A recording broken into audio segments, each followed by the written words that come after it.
anything which influence the buying behavior of the customer, right? Marketing is anything which influence the buying behavior of the customer. જો અહીંયા હું કહું છું કે marketing એટલે કોઈ પણ એવી વસ્તુ કે જે કસ્ટમરના બાઇંગ બિહેવિયરને એટલે કે એના ખરીદવાના બિહેવિયરને ઇન્ફ્લુઅન્સ કરે છે. શું કરે છે? ઇન્ફ્લુઅન્સ કરે છે. ઇટ્સ નોટ નેસેસરી કે જરૂરી હોય કે પોઝિટિવલી જ ઇન્ફ્લુઅન્સ કરે. It can be negatively be influence કરી શકે છે.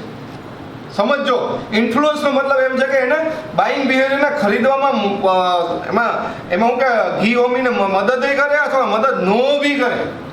કંઈ પણ એવું જે કરો છો અથવા તમે કાંઈ નથી કરતા ને થાય છે, ઈ માર્કેટિંગ છે. એટલે કે સાદી ભાષામાં કહ્યું કે તમારું એક વિઝિટિંગ કાર્ડ પડ્યું છે ને એ સામેવાળાને તમારું વિઝિટિંગ કાર્ડ જોઈને એને તમારો વિઝિટિંગ કાર્ડ જોઈને તમને મળવાની ઈચ્છા ન થઈ તો વિઝિટિંગ કાર્ડે તમારું નેગેટિવ માર્કેટિંગ કર્યું. તમારું એક બ્રોશર પડ્યું છે, કેટલો પડ્યું છે એ જોઈને એને ઈચ્છા ન થઈ કે આ ભાઈને મળવું નથી તો એ નેગેટિવ માર્કેટિંગ થયું. સિમિલરલી જો પોઝિટિવલી થાય, બાઇંગ બિહેવિયરને ઇન્ફ્લુઅન્સ કરે કે ઓહો આનું કાર્ડ આટલું જોરદાર છે કે આનું કેટલું જોરદાર છે તો બોલાવો આ ભાઈને અંદર, અને જે મળવાની ઈચ્છા થાય તો પોઝિટિવ માર્કેટિંગ છે. બરાબર? માર્કેટિંગ પોઝિટિવ થઈ શકે, નેગેટિવ બી થઈ શકે. તમને જોઈને કાચમાંથી સાહેબ જુએ છે, તમે એની ઘરે ઓફિસે જઈને ઊભા છે અને તમને જોઈને તમને મળવાની એને ઈચ્છા ન થઈ તો નેગેટિવ માર્કેટિંગ. એ શું છે?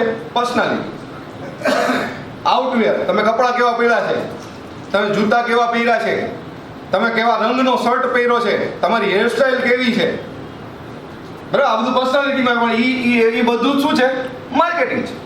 તમે પેન કઈ રાખી છે, ફોન કાઢીને રાખ્યો તો ફોન કયો છે, બરાબર? કઈ કારમાં આવ્યા છો, કે સ્કૂટર ઉપર આવ્યા છો, કે હાલીને આવ્યા છો, વોટ એવર ઇટ ઇઝ, કંઈ પણ એડવર્ટાઇઝિંગ એક પાર્ટ છે કે તમારી વેબસાઇટ કેવી છે, કેવું છે, એ બધું તો છે જ માર્કેટિંગ. પણ આ બધું બી છે માર્કેટિંગ. તો માર્કેટિંગ ઉપર બી તમારો કંટ્રોલ નથી, બરાબર છે? એટલે પોઝિટિવ માર્કેટિંગ થાય એના માટે આપણે પોઝિટિવ એફર્ટ કરવા પડે, રાઈટ? સેલ્સ એટલે સમજાઈ ગયું, માર્કેટિંગ એટલે સમજાઈ ગયું.